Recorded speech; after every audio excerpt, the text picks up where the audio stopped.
So I'm here with Suri, and we're here to tell Suri's story and talk about her journey in discovering starting strength in this barbell club.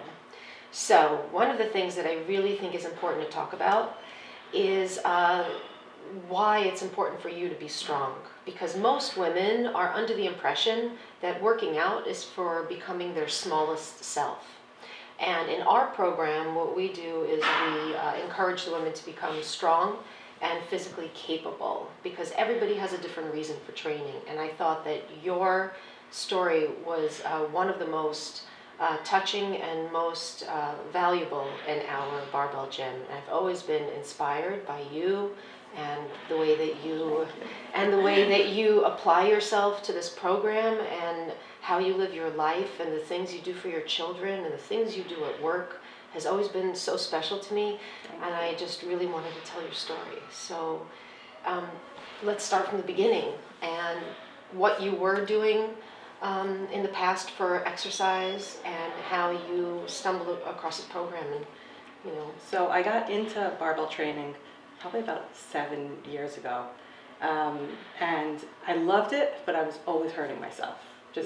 I would try to pull a deadlift, I would tweak my back, I would try to do a press, my shoulder would go out. So it was this constant in and out of the gym. I'd be out for 3 months because you go to the doctor and they tell you, well, don't do that for 3 months, and it would stop. So I never really made the kind of progress that I had been hoping to. And I know that, it's not only about the numbers, but for me, I always love more weight on my bar. So in the end, what happened is I got a job that just didn't allow me to go to that gym anymore that I was in.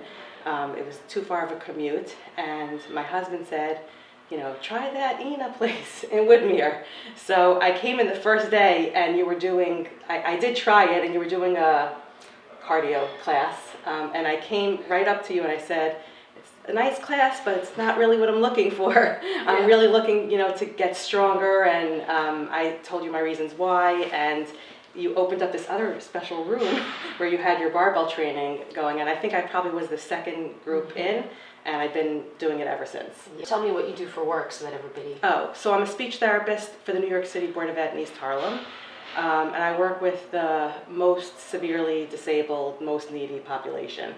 That's my job. That's my outside of the house job.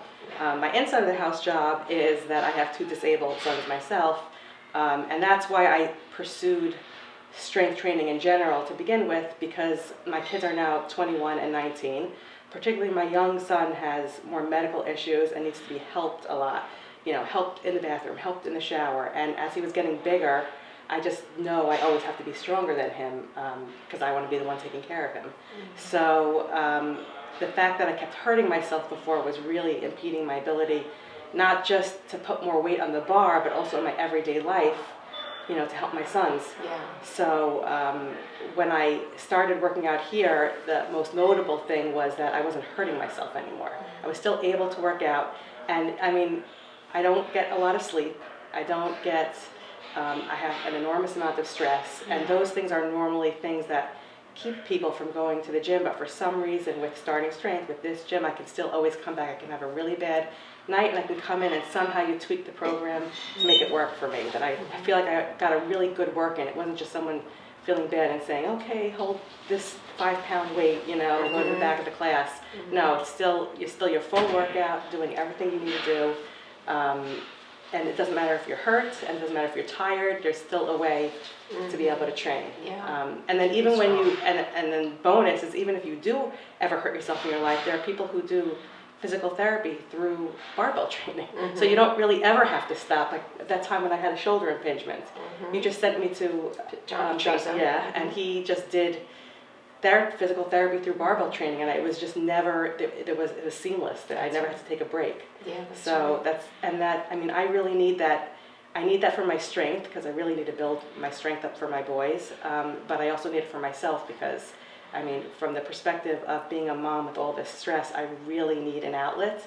And I was always searching for an outlet, and I did everything from CrossFit to jump rope to, crazy things that I tried. Every you were a good jump thing roper. Out there. Yes, yeah. I still have a good jump roper. And you still jump rope. Yes, We've integrated that into your program when you need some conditioning. I still do interval jump rope training because, you have to support your lifting. But it's really just helped me. I don't ever feel like I have no control over my life, which is sometimes how my life feels. Like there's just, if my son's having a medical issue, it's just completely out of my hands. I'm at everybody else's mercy, but I can go into the gym and have complete control over that 1 hour, you know, to make and everything sort of like then comes back, and I realize I'm not as out of control as things feel. I can get things back together again. So it really helps on so many levels. Yeah, it really does. And I know that one of the things you and I talked about was the idea that a woman has to be small in order to be fit.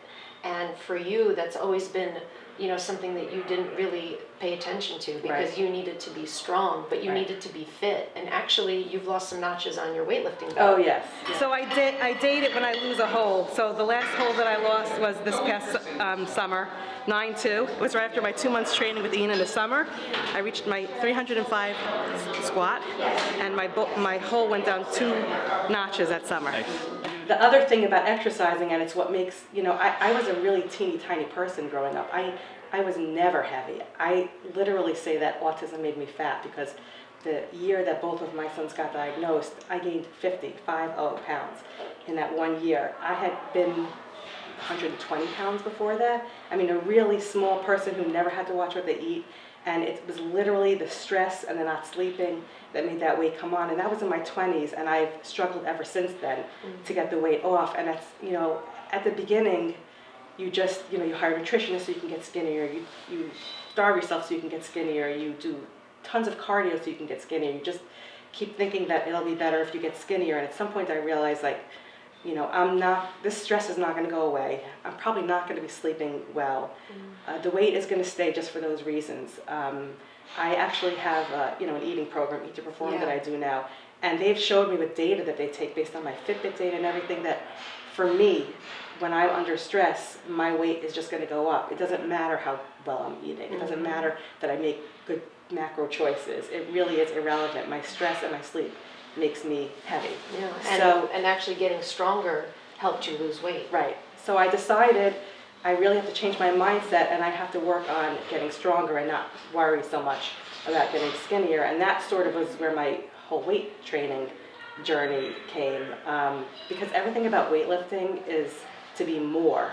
It's like that complete opposite of every other type of exercise where you go to a gym class to be less. You want to be stronger, you know, fitter. You want to be healthier, more muscles. Everything's about more, as opposed to this. It's a complete mindset training. Everybody who starts doing barbells has to sort of realize that. Yeah, indeed. Yeah. And what kind of scenarios have you needed to use your strength? Like at work, at home? What do you do physically that you need your strength? I mean, at work, I work with high schoolers. My sons are, you know, nice, short little Jewish boys, so 5'7" is about as tall as they are, which is still taller than me, but manageable. They're big boys, though. But I work in East Harlem, and that's a huge, vast, you know, melting pot of cultures, and I work with students who are like my younger son, meaning they can't talk, they can't do anything for themselves. They get extremely frustrated sometimes, and will lash out, not on purpose, just because their life is hard and frustrating. And they're 5'10" with the hugest shoulders and muscles, and I don't ever really have to use my strength, because my body itself is almost like a rock. Like they don't, no one. It's not like that I have to ever use my strength to them. They just know, they can see that my body's a rock. Like they're not gonna, you know. So I don't ever feel worried that I'm gonna get hurt at work. You've had to carry your son. You've Yes. had to really. So my son, you know, because of medical issues, he's had, you know, he needs help in general, in the shower. He needs help sometimes getting in and out of bed, because besides for the autism, he has autoimmune issues. And I know you had Moselle with her. RA video. With her RA video. And that stuck in my mind, because it's also an autoimmune issue. And the one that my son has, which is Crohn's, actually causes joint problems too. So when he gets out of bed in the morning, he's sort of hunched over, because his muscles have to warm up before he feels good. And he needs a lot of physical help into the shower, in the bathroom, getting undressed. And he's 5'7", 175 pounds. So I always aim to be stronger than him so that I can help him, you know, in his life. Yeah, and you're doing a great job. And now you've, what's really exciting is that you've built your own home gym. Yes, that's the best thing about you, is that, I mean, you could have not encouraged me to do that. Not only did you encourage me, but you gave me a rack to fit in my gym. Well, then you get to work out more yes, often. and I mean, yeah, it's great to come here. I love the camaraderie, Yeah. and I still have friends. You have And a lot I of still good friends here. Yes, and I still feel every time I come in, it's like as if I haven't been gone. Everybody knows me and, you know, always welcomes me. But having gone through so many years of starting strength, I did feel confident enough to be able to build my own gym at home. And now I really get to tailor-make my programming around my son's schedules, which is really what it was about. I don't want to really miss. And you come in for form checks, and it works out great. Exactly. And you've got your nice little private space at home, your haven. Yes. Yeah. It's working out. Awesome. Yeah. Let's go Very kick good. ass. All right. All right, let's do Keep it. going. Good. Your knees aren't gonna pop. Hips up. More hip drive out of the bottom. Nice. Nice. Very nice. Hips back. So repeat this go around. Yep.